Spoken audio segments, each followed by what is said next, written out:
Hi friends, welcome to Telangana TET and DSC social content test series. So ఇది 7th class Africa. So 31 to 68 questions part 2. So part 1 already upload చేశాను, part 2 ఇది. So డిస్క్రిప్షన్లో Africa one liner video link ఇస్తాను, యూట్యూబ్ది చూడండి.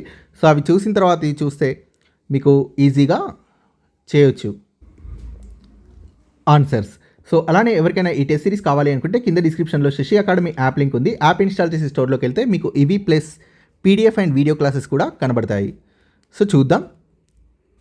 Savanna గడ్డి భూముల గురించి సరికానిది గుర్తించండి. ఇవి ఆఫ్రికాలో మధ్యస్థంగా వర్షం పడే ప్రాంతంలో పెరుగుతాయి. కరెక్ట్. ఆఫ్రికాలోని కెన్యా దేశంలో సవన్నా గడ్డి భూములు కనబడతాయి. కరెక్ట్.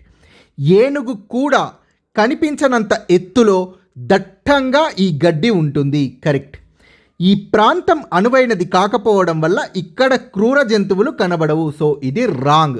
సవన్నా ప్రాంతంలో చాలా క్రూర జంతువులు ఉంటాయి. చాలా క్రూర జంతువులు సవన్నా ప్రాంతంలో ఉంటాయి. సో సరికానిది ఆప్షన్ 4. ఆఫ్రికాలోని ఎక్కువ భూభాగం ఈ విధంగా ఉంది. అతి తక్కువ వర్షపాతాన్ని కలిగి ఉంది. కరెక్ట్. సంవత్సరాల నుండి వర్షపాతం లేకుండా ఉంది. కరెక్ట్. తీవ్ర శుష్క ప్రాంతంగా పొడిగా ఉంది. కరెక్ట్. సో శుష్క ప్రాంతం అంటే వర్షం తక్కువగా ఉండడం, పొడి వాతావరణం, చెట్లు తక్కువగా ఉండడం. సో ఇలాంటి వాతావరణాన్ని శుష్క వాతావరణం అంటారు. సో తీవ్ర శుష్క ప్రాంతంగా పొడిగా ఉంది ఆఫ్రికాలోని ఎక్కువ భూభాగం. కరెక్ట్. సో ఆఫ్రికాలోని ఎక్కువ భూభాగం అతి తక్కువ వర్షపాతాన్ని కలిగి ఉండి లేదా సంవత్సరాల నుండి వర్షపాతం లేకుండా ఉండి తీవ్ర శుష్క ప్రాంతంగా పొడిగా ఉంది. సో ఒకే లైన్ని 3 ఆప్షన్స్లో ఇచ్చాను. ఆఫ్రికాలోని ఉత్తర భూభాగం గురించి సరైనది తెలపండి. ఈ ఉత్తర భూభాగంలోని సగ భాగం శుష్క ప్రాంతం. ఈ ప్రాంతాన్ని సహారా ఎడారి అంటారు. కరెక్ట్. కొన్ని చోట్ల ముళ్ళ పొదలు, చిన్న చిన్న గడ్డి మొక్కలు ఈ ఎడారి ప్రాంతంలో పెరుగుతాయి. So correct. పైవన్నీ సరైనవే. కలహరి ఎడారి ఎక్కడ ఉంది? దక్షిణ ఆఫ్రికాలో ఉంది. ఆఫ్రికాలోని ఉత్తర భూభాగంలో సహారా ఎడారి ఉండగా దక్షిణ ఆఫ్రికాలో కలహరి ఎడారి ఉంది. ఆఫ్రికా దక్షిణ భాగంలో ఉండే ఉష్ణ మండల ప్రాంతం కలహరి ఎడారి. ఆఫ్రికాలో ప్రజల గురించి సరైనది తెలపండి. వివిధ భాషలు మాట్లాడే ప్రజలు వివిధ జీవన శైలులు అలవాట్లతో వేర్వేరు ప్రాంతాల్లో నివసిస్తున్నారు ఇక్కడి ప్రజలు. కరెక్ట్. ప్రాచీన కాలం నుండి ఇక్కడి ప్రజలు చిన్న చిన్న తెగలుగా ఉండి జంతువుల్ని వేటాడుతూ పశుపోషణ, వ్యవసాయం చేస్తూ జీవిస్తున్నారు. కరెక్ట్. వీరు భూమధ్య రేఖా ప్రాంతంలో ఎడారి ప్రాంతంలో నివసిస్తున్నారు. కరెక్ట్. సో పైవన్నీ కూడా సరైనవే. ఈ తెగల వారే బ్రిటిష్ వారితో యుద్ధాలు చేశారు. ఆఫ్రికాలో పశుపోషకులు జంతువుల్ని ఎక్కడ మేపుతారు? ఎత్తైన పీఠభూమిలో గల సవన్నా గడ్డి భూముల్లో జంతువుల్ని మేపుతారు ఆఫ్రికాలోని పశుపోషకులు. ఈ క్రింది వాటిలో ఆఫ్రికా గురించి సరైనవి గుర్తించండి. ఆఫ్రికాలో చాలా కాలంగా నదీ తీర ప్రాంతంలో అడవి భాగం అంచుల్లో వ్యవసాయం చేస్తున్నారు. కరెక్ట్. ఆఫ్రికాలో సముద్ర తీర ప్రాంతంలో ఎన్నో పట్టణాలు ఉన్నాయి. కరెక్ట్. ఈ పట్టణాలకు ఎంతో దూరం నుండి వర్తకులు వచ్చి వ్యాపారాలు చేసేవారు. కరెక్ట్. సో పైవన్నీ కూడా సరైనవే. ఈ క్రింది వాటిలో ఆఫ్రికా గురించి సరికానిది గుర్తించండి. ఇతర ఖండాల వారికి ఆఫ్రికా సముద్ర తీర ప్రాంతంలోని ఉత్తర ప్రాంతాలు తెలుసు. కరెక్ట్. భారతీయులకు తూర్పు తీర ప్రాంతం గురించి తెలుసు. కరెక్ట్. అరబ్బు వ్యాపారులకు పశ్చిమ తీర ప్రాంతం గురించి తెలుసు. ఇది రాంగ్. భారతీయులకు మరియు అరబ్బు వాసులకు వీరికి తూర్పు తీర ప్రాంతం గురించి తెలుసు. భారతీయులకు మరియు అరబ్బు వ్యాపారులకు. తీర ప్రాంతాల్ని మినహాయిస్తే యూరోపియన్లకు, భారతీయ లేదా అరబ్ వర్తకులకు ఆఫ్రికాలోని మిగిలిన ప్రాంతాల గురించి తెలియదు. సో ఇతర ఖండాల వారికి ఆఫ్రికా సముద్ర తీర ప్రాంతంలోని ఉత్తర ప్రాంతాలు తెలియగా భారతీయులకు, అరబ్బు వ్యాపారులకు తూర్పు తీర ప్రాంతం గురించి తెలుసు. సో ఈ తీర ప్రాంతాలు మినహాయిస్తే, తీర ప్రాంతాలు తీసేస్తే యూరోపియన్లకు కానీ, భారతీయ లేదా అరబ్ వర్తకులకు కానీ ఆఫ్రికాలోని మిగతా ప్రాంతాల గురించి తెలియదు. సో ఇందులో సరికానిది ఆప్షన్ 3.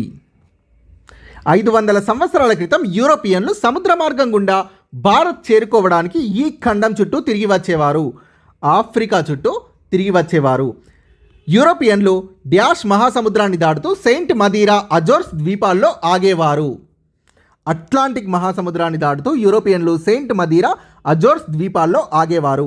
యూరోపియన్లు సెయింట్ మదీరా అజోర్స్ ద్వీపాల నుండి దక్షిణం వైపు ప్రయాణించడానికి భయపడడానికి కారణం ఏంటి?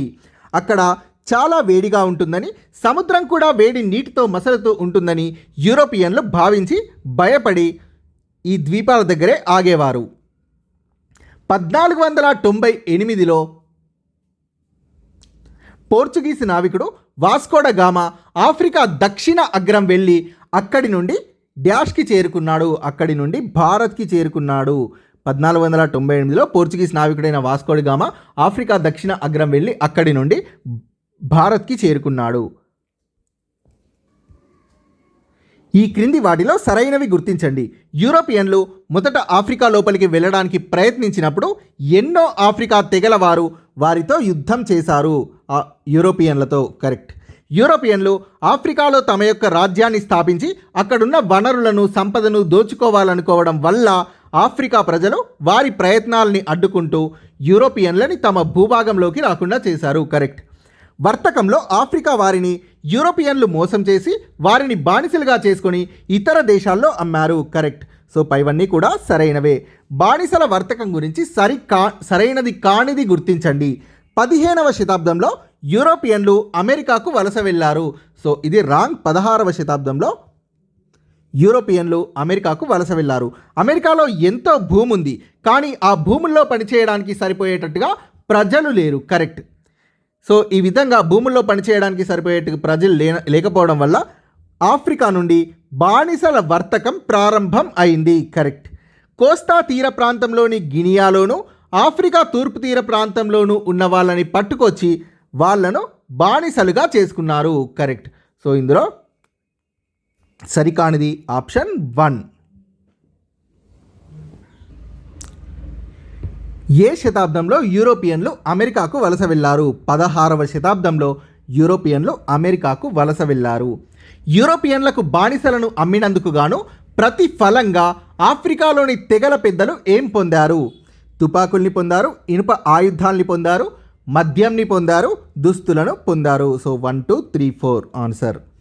యూరోపియన్లు ఆఫ్రికా నుండి ఎన్నో లక్షల మందిని బానిసలుగా చేసుకొని ఎక్కడికి తరలించేవారు? అమెరికా దక్షిణ ఉత్తర ప్రాంతాలకు మరియు దగ్గరలోని ద్వీపాలకు తరలించేవారు. ఈ శతాబ్దాలలో బానిసల వర్తకాన్ని ఎన్నో కంపెనీలు నిర్వహించాయి. 16, 17 శతాబ్దాల్లో బానిసల వర్తకాన్ని ఎన్నో కంపెనీలు నిర్వహించాయి. బానిసల వర్తకం ఈ శతాబ్దంలో ముగిసింది, 19వ శతాబ్దంలో ముగిసింది. అమెరికాలో ఈ విధంగా వచ్చిన బానిసలందరినీ అమెరికా స్వేచ్ఛాయుత పౌరులుగా ఏ సంవత్సరంలో ప్రకటించారు? 1860లో ప్రకటించారు. యూరోపియన్లు భారత్ని చేరడానికి ఆఫ్రికాని చుట్టి వచ్చే ప్రయత్నంలో ఎక్కడ సేద తీరేవారు?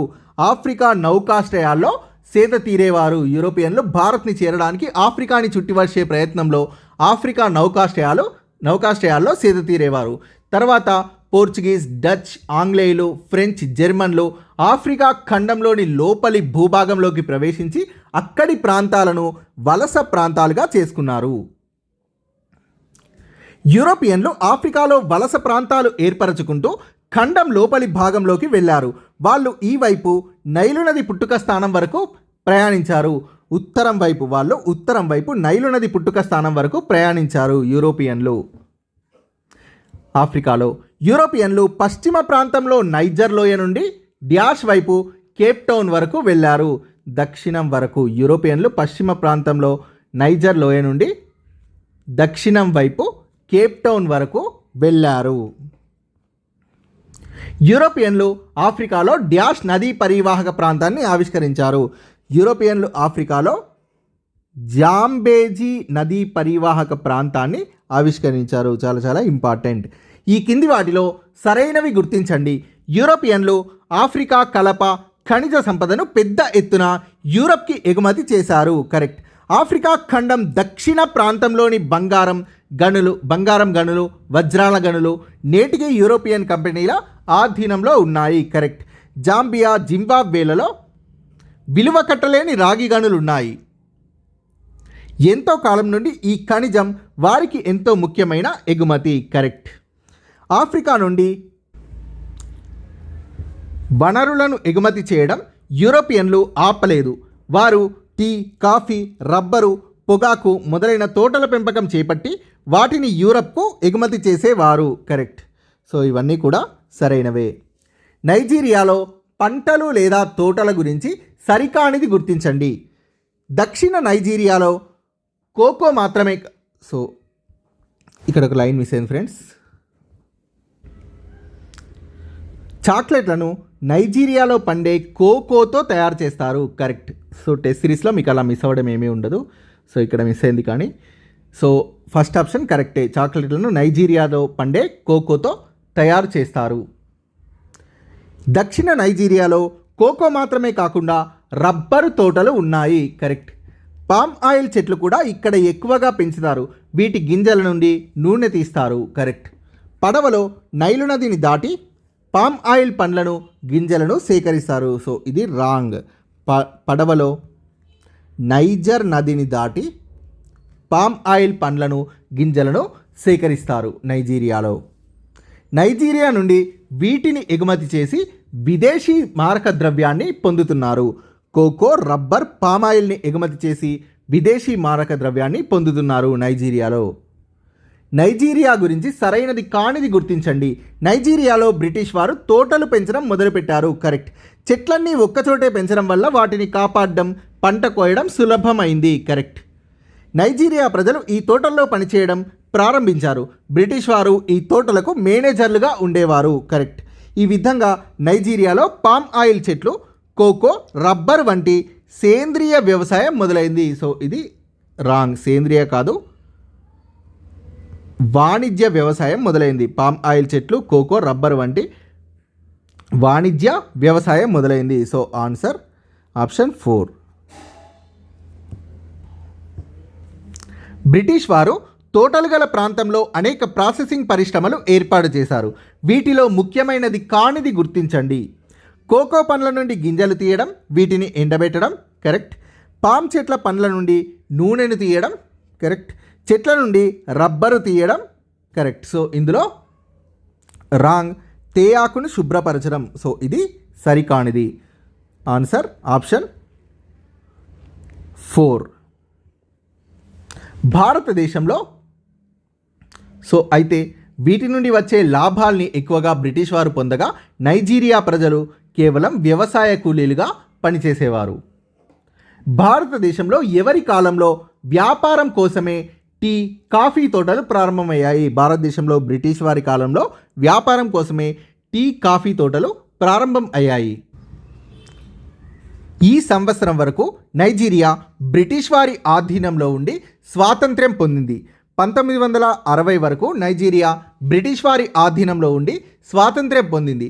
ఆ తర్వాత క్రమంగా తోటల పెంపకం మరియు తోటకు సంబంధించిన వ్యాపారం నైజీరియా ప్రజల ఆధీనంలోకి రావడంతో వారు ప్రయోజనం పొందుతున్నారు.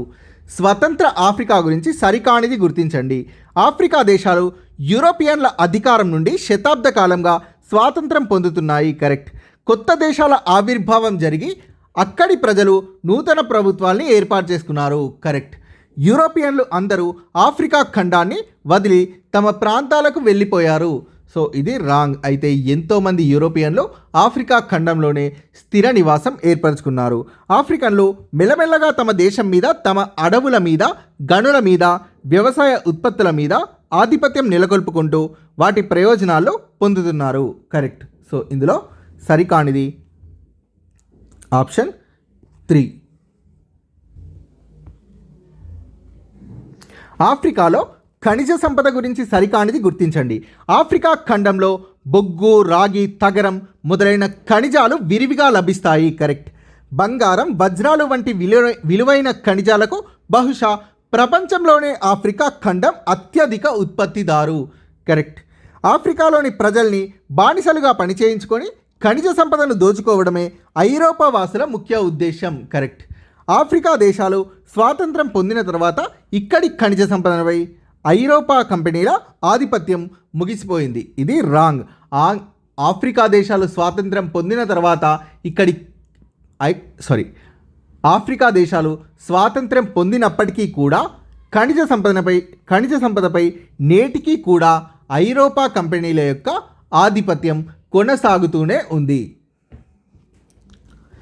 నైజీరియా సహజ వనరుల్లో అతి ప్రధానమైంది ఖనిజ తైలం లేదా దీన్నే పెట్రోలియం అంటారు.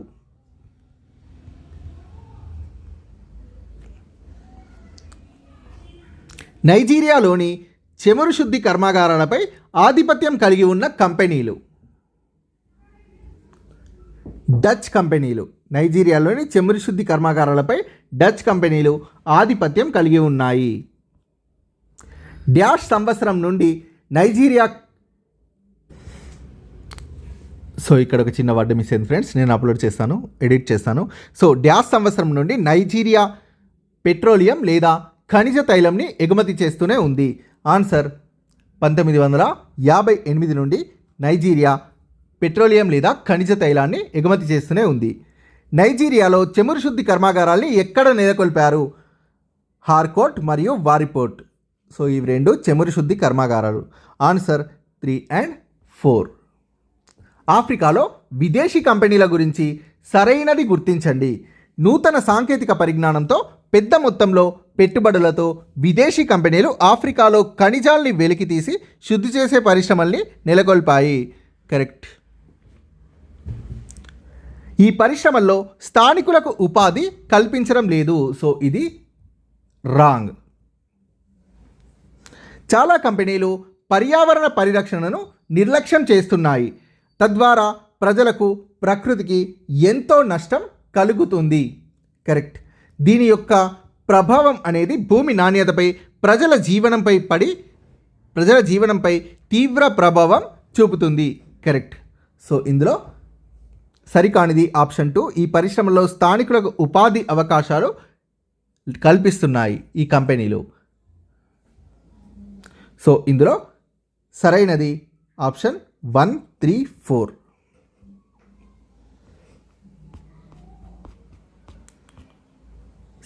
Thank you friends. మీకు కనుక ఈ వీడియో నచ్చినట్టయితే లైక్ చేయండి, షేర్ చేయండి, సబ్స్క్రైబ్ చేయడం మర్చిపోకండి. Thank you.